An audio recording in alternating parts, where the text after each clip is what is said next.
Hello, Mr. Hardy here, and in this video I would like to teach you about the poem We Lived Happily During the War by Ilya Kaminsky. So we'll start by reading We Lived Happily During the War by Kaminsky. We'll then go through it and check we understand what is happening in this poem. I'll identify the poem's key message and some areas of conflict that we find in the poem. We'll then go through the poem one more time, looking for key linguistic, structural and poetic devices that you may want to memorise and comment upon in your exam. And finally, I'll leave you with an exam-style question you can attempt at the end of the video if you want to showcase your knowledge of this poem. So, who is our poet, Ilya Kaminsky? Well, he was born in 1977, and he's still alive today at the making of this video, which is 2023. So he is a contemporary poet, and he deals with the issues that our society and time faces. He is a Ukrainian-American poet. Those are his nationalities. He was born in a place called Odessa, and at the time he was born in 1977, it was part of the Soviet Union, which was a collection of countries. Odessa is now modern-day Ukraine, hence the fact that Kaminsky is Ukrainian, but then when he moved to America, he also became American. He lost most of his hearing aged 4 because a doctor misdiagnosed that he had mumps and it went untreated. And he moved to America in 1993, which would have made him about 16 years old when he moved. Kaminsky is a poet and a playwright, and what I find really impressive is he writes almost exclusively in English. So, as if writing poetry and plays is tricky enough, he's writing it in his second language, English, which I find very impressive indeed. So, here's the poem. Let's have a read. We Lived Happily During the War by Ilya Kaminsky. And when they bombed other people's houses, we protested, but not enough. We opposed them, but not enough. I was in my bed. Around my bed, America was falling.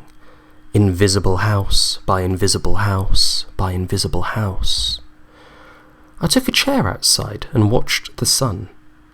In the 6th month of a disastrous reign in the house of money, in the street of money, in the city of money, in the country of money, our great country of money, we, forgive us, lived happily during the war.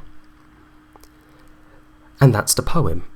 At this stage of the video, I'd normally say this is a 1-stanza, 4-stanza, 8-stanza poem, but really it's not too clear. If you count all the little sections, you'll see there's 4 here and 4 here, so you might consider it an 8-stanza poem. You may divide the poem into 2 sections like I have done, so this would be stanza 1, and then this would be stanza 2. Or you may, however, view the entire poem as one entire stanza. So this is all, this slide and this slide is all stanza 1. The truth is, I don't know how many stanzas this poem has, and I think that's a feature I would comment upon in the exam. I would say this poem has no real stanza structure.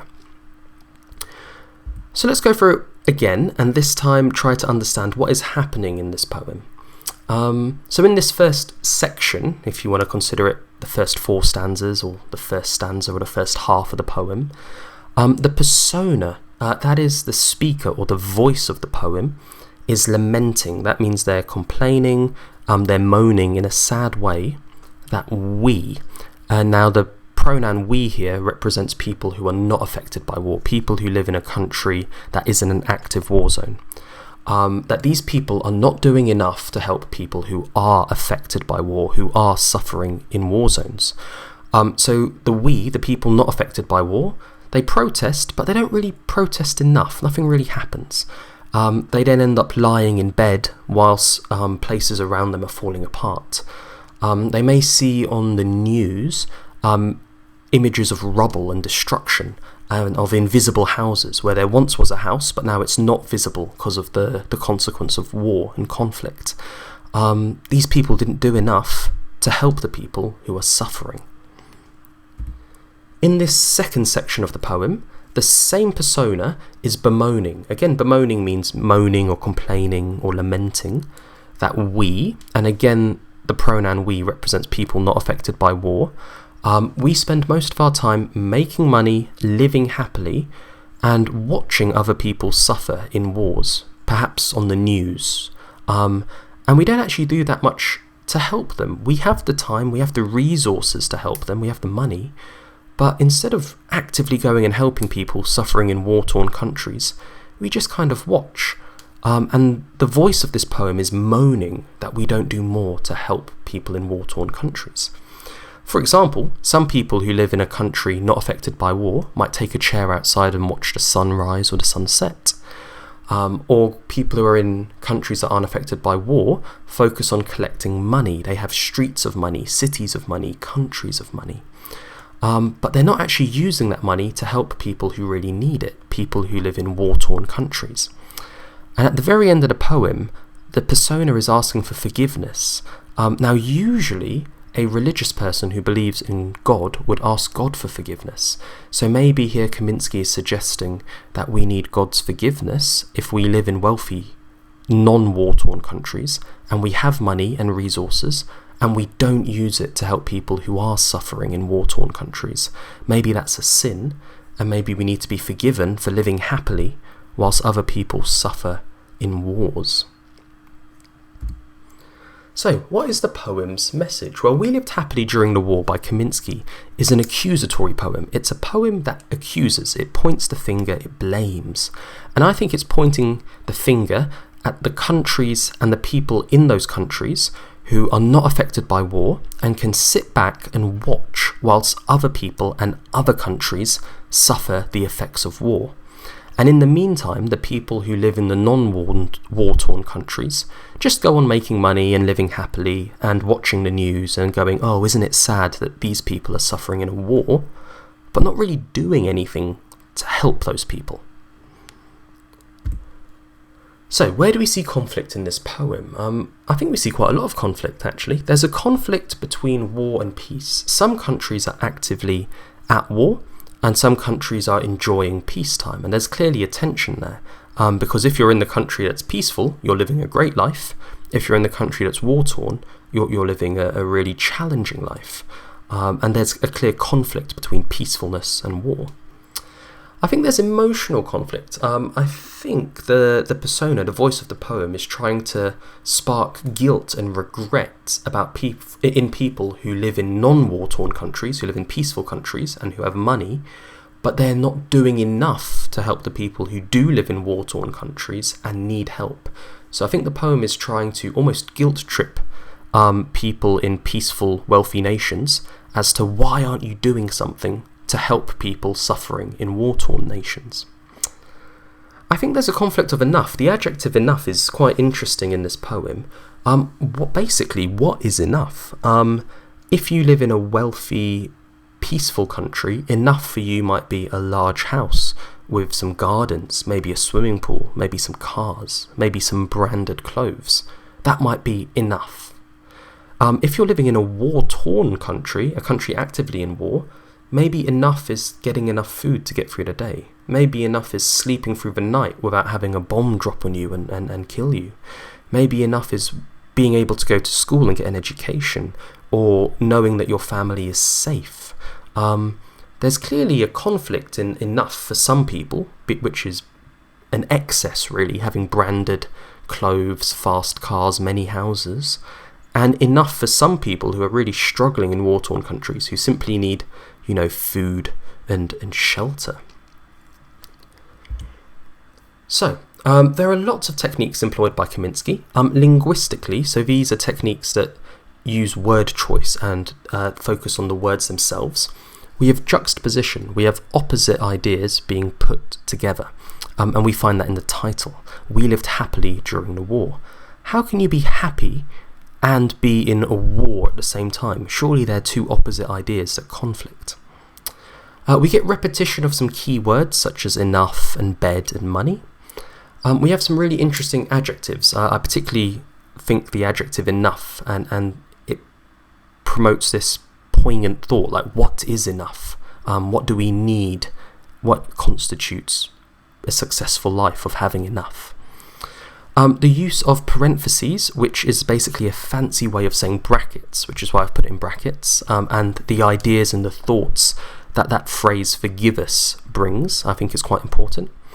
And these pronouns, they start off quite vague, they and we, and then it becomes a bit more personal, I, and I think that begins to make the reader consider their input in this global picture of war versus peace. Structurally, this poem is irregular. By that I mean there's no real rhythm or rhyme or meter. I think this poem is very loosely structured. I think it lacks structure. As I told you with the stanzas, I can't really tell if there's one stanza, two stanzas, 8 stanzas. This is definitely an accusatory poem. The goal of this poem, the way it's laid out, is to provoke and accuse people, to try and spark them into maybe actively helping out war-torn people and countries. And there's this really cool zooming out effect when you get to that bit about money, which I'll explore in a little bit. Poetically, we see enjambment, which I'm sure by now you know is when one idea runs across many poetic lines. It usually speeds up the poem or creates a sense of chaos. You have caesura, which does the opposite really. Caesura is punctuation in the middle of a line, and that usually forces you to pause and consider the image that has just been painted just before the caesura. End stop is similar. End stop is punctuation at the end of a poetic line, and it usually forces you to consider the imagery in that line as a whole. And then we have tone. Tone is, I guess, the meaning or the feeling behind the words on the page. And there's some interesting tones I'd like to pick out as we read through the poem. So let's go through it one more time. Again, I don't know what you want to call it. Do you want to call this the first 4 stanzas, the first of 2 stanzas, or the first half of the poem? I'm just going to deal with the poem in 2 halves. At the top of the screen you can see in blue, just a reminder, this is irregular, so that means there's no noticeable rhyme or rhythm or meter, and I would consider this poem unstructured, in the sense that I can't really identify any pattern in the stanzas or the meter, etc. And I think this lack of structure maybe reflects that there is no real rhyme or reason as to why some countries are in war and some countries aren't in war. And particularly if you consider a baby being born to a mother and father, it really is luck of the draw whether they're born in a peaceful country, like maybe England or America, or whether they're born in a war-torn country. Currently I could think of maybe Afghanistan or Ukraine. So maybe this unstructured poem reflects the unstructured nature, the unstable nature of humanity, the earth and war. That's just my idea. And when they bombed other people's houses, the pronoun they is very vague. Who is they? I'm sure Kaminsky could be specific if he wanted to. He could say they represents America bombing Vietnam, or they represents Russia bombing Ukraine, or they represents America bombing Japan with the atomic bombs. But by being vague, I think Kaminsky is trying to make this poem relatable to any war that's happened throughout history and that's happening throughout the globe, because the they is clearly the enemy that is bombing other people's houses. Now the caesura here, the comma after houses, makes you focus on the image of having a house, which is usually a symbol of safety and security, being bombed, being violently ended and destroyed. That's a pretty rough image to start the poem with, but I think that reflects the tone which is trying to get across that this is the reality of life for some people, living in a war-torn, rough, violent place. We protested. This is an example of enjambment, and the poetic idea continues. We protested but not enough, we opposed them but not enough.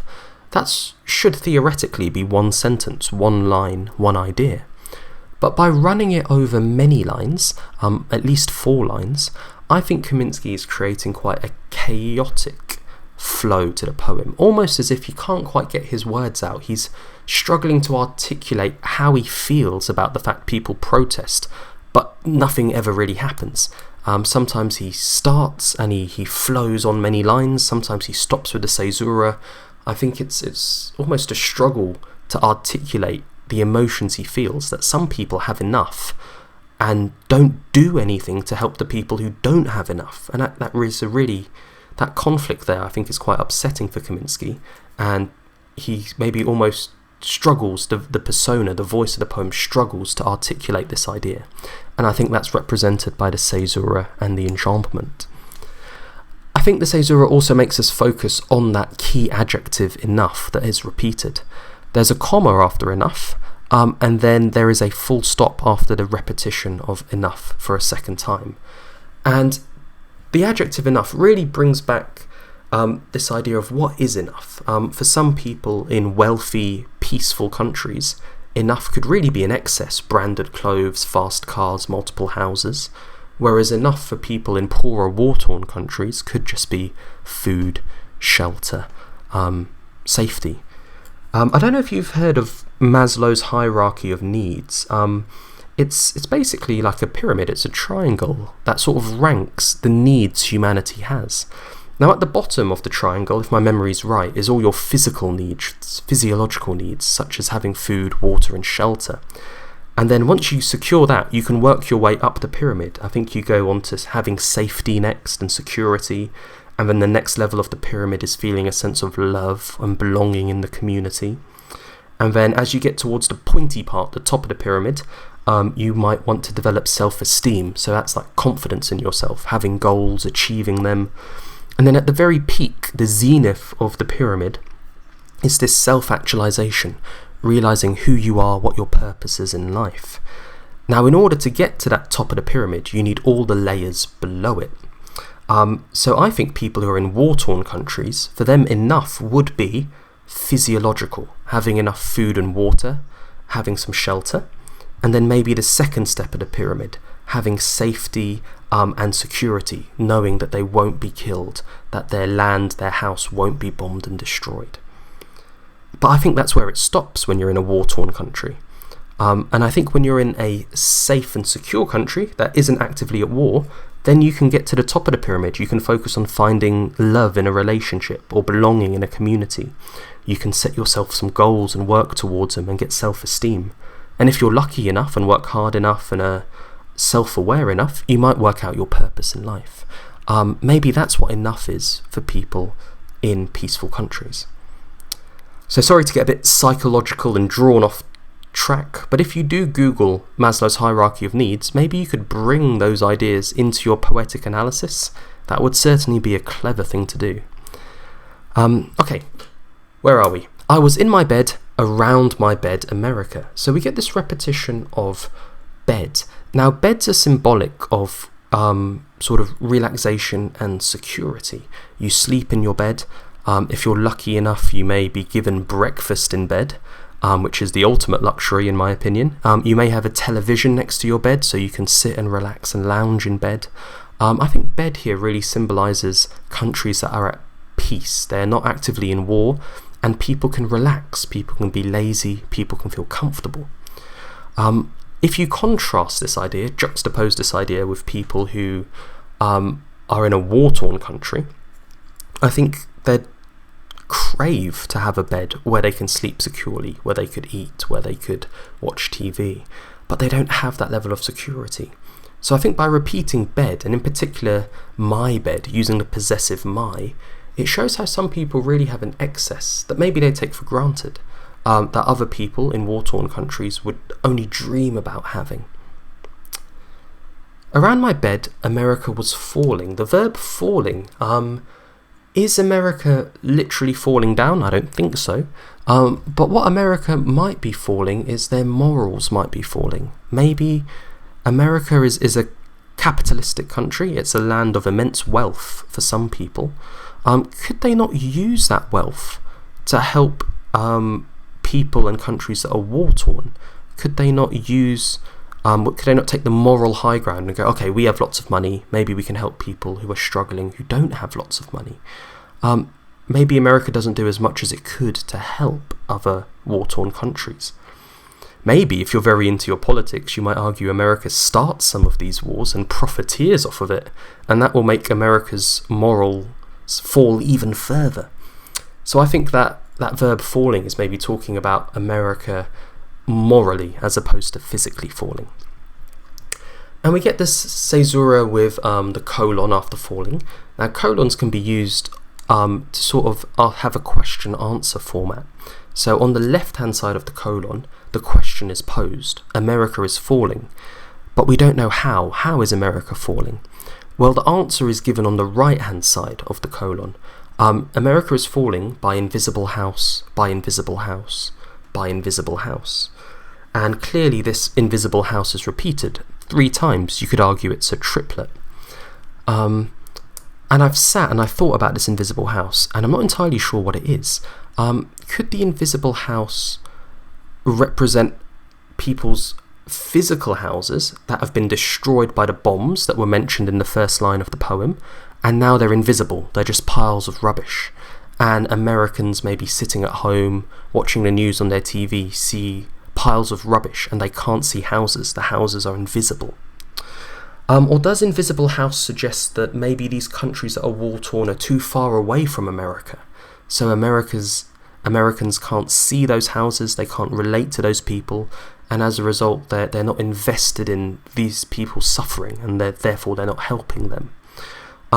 Truthfully, I don't know what invisible house is. Those are just a couple of my ideas.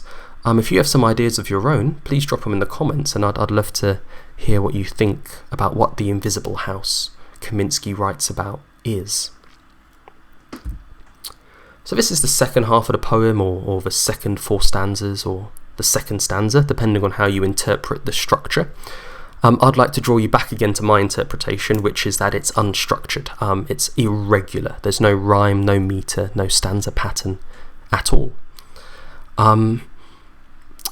I took a chair outside and watched the sun. The pronouns went from being quite vague, such as they and we, which I think makes this poem universal. They could be any country actively at war. We could be any country actively enjoying peacetime. But I think it changes to the personal pronoun I to try and make it personal to Kaminsky, or maybe even personal to the reader who is reading this poem. I took a chair outside and watched the sun. I mean, I love to do this. If I can get up early enough to watch a sunrise, or stay up late enough to watch a sunset, it's a beautiful thing to do. But it's also an incredibly passive thing to do. I mean, there's people in the world suffering, and all Kaminsky is doing, all I'm doing, all people in peaceful countries are doing is lazing around watching the sun, instead of actively helping people. And the end stop, the full stop here, at the after sun, I think really solidifies that image of people sat lazing around. Maybe Kaminsky himself, maybe the reader of the poem has been sat lazing around, instead of actually actively helping people who are suffering. I mean, after all, aren't we all a shared humanity? Aren't we all equals? Shouldn't we all try and strive for everyone to be able to enjoy life and take a chair outside and sit and watch the sun without fear of war and death? It's really powerful ideas. In the 6th month, Kaminsky has used a statistic here, or a number, 6th month. Perhaps this represents how long some wars can stretch out. Wars can go on for months, sometimes even years. In the 6th month of a disastrous reign in the house of money. So the adjective disastrous clearly means there's been some sort of disaster. Something's gone seriously wrong in the house of money. Now, what is the house of money? I'm not entirely sure I know. The house of money could represent maybe the nation that is currently experiencing war. If you are actively in war, I imagine it costs a lot of money for the tanks, the planes, the soldiers. You might lose a lot of money. But on the other hand, I've heard that people can make a lot of money out of war. I believe it's called war profiteering. Someone has to make the tanks and the guns and the armour and sell them. And economies can actually get a boost from going to war, particularly if they provide some of the technology used in war. So what is the house of money? Is it the country that is actively at war? Is it the country that is in peace? Is the house of money Wall Street, which is that part of America that deals with finance, and maybe the people who are living in times of peace, their biggest disaster is that the house of money, that Wall Street, falls. It has a financial crash, and they lose some of their money. and they might be incredibly upset about it, emotionally distraught. Oh no, I've lost thousands of dollars. Whereas actually there's people in other countries who could only dream of having thousands of dollars, and actually they just want peace, they just want safety, security, they just want the bottom two levels of Maslow's hierarchy of needs. Whereas people in America with Wall Street are using the house of money to try and achieve those top few layers of the pyramid, such as having fancy houses, cars and clothes. I don't know what the house of money is. Those are just 3 ideas I had when I sat and thought about it. If you have your own idea about what the house of money represents, again, comments section, I'd love to learn from you.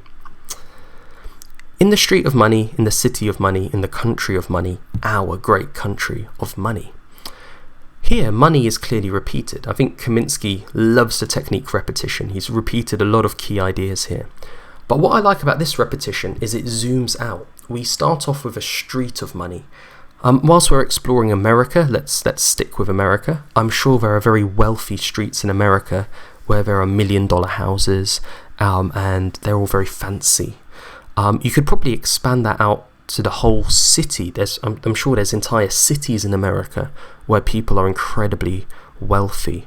Actually, you could probably extend that out even further. If you take the average American, they probably live quite comfortably, quite wealthily. They're not in a war-torn state. They're not struggling. So maybe their entire country is symbolic of money. And America is a capitalistic country, and striving after money is widely recognized as a good thing to do in American society. Our great country of money. We're not any old country. We're a great country. We're a big country. We're a powerful country, and we chase after money. I think at this point, and it's really emphasized with the parentheses, the brackets, we forgive us. I think Kaminsky is criticizing people who maybe chase after money and then don't use that money to help other people. You have streets of wealth. There might be $1 million on that street in terms of property and wealth. Times that by an entire city, there might be hundreds of millions of dollars of wealth. Times that by an entire country, there might be billions of dollars of wealth. Times that by a big, great country like America, there could even be hundreds of billions of dollars of wealth. Well, why can't they use some of that wealth to help people who are struggling with war, to end some wars and help people pick up the pieces of their lives? Well, they don't. Instead, they collect that money and spend it on cars and houses and clothes. And Kaminsky and the voice, the persona in this poem, suggests that these people might need forgiveness, maybe from a god. Because after all, they lived happily whilst other people were suffering during the war. I just want to explore this idea of God a bit more. For those of you who watch my videos, you know I'm quite interested in this topic. God, according to most religions that believe in a God, made humans as equal. So surely God would not like an imbalance, having some humans with loads of wealth and power and some humans who are struggling with war and having nothing. Surely what would make God happy is if those with the wealth and the power helped those who were struggling and war-torn and created a sense of equality. Humanity is equal. Surely that's what would please God. So when people don't do that, when people keep their money, when people start wars, when people create that divide, is that a sin? Is that something God frowns upon and we need forgiveness for? I think the persona and Kaminsky is arguing for that. And I think personally, I would probably argue for that as well. And we get the title at the end of the poem. And I really love when poets do this, because it almost creates a cyclical structure. So the title of the poem is We Lived Happily During the War. And the final line of the poem is We Forgive Us, Lived Happily During the War. And I think that's quite a nice cyclical way to end the poem. If you're really thinking deeply, you could maybe suggest that a cycle or a circle is a never-ending line, correct? So war is perhaps a never-ending phenomenon. If you read history books, I think go back to the earliest records of humanity, we've always been at war. Surely by now we'd have worked out how to not be at war. But maybe the problem is we like war because it's profitable. And as a result of this, war is cyclical, it's never ending, and that might be symbolised by the cyclical structure Kaminsky has employed in this poem. Well, there you go, you've listened to me long enough. Why don't you make some notes from this video on a physical copy of the poem and try answering the exam style question, how does Kaminsky explore the idea of who is responsible for conflict in We Lived Happily During the War? Is Kaminsky arguing that the war-torn people in the war-torn countries are responsible for their conflict? I doubt it. Is Kaminsky arguing that people who live in peaceful countries who have an excess of wealth are responsible for other people's conflict and helping them? I would argue yes. But if you have a different interpretation, you explore your own interpretation. Remember to introduce the poem and its message, explore different types of techniques, a bit of language, a bit of structure, a bit of poetry, and then draw your conclusions. What is Kaminsky saying about who is responsible for conflict in the poem We Lived Happily During the War? Well, if you found this video useful, please give it a like. Please consider subscribing to my channel to get the whole OCR conflict poetry anthology analysed and explained to you by yours truly.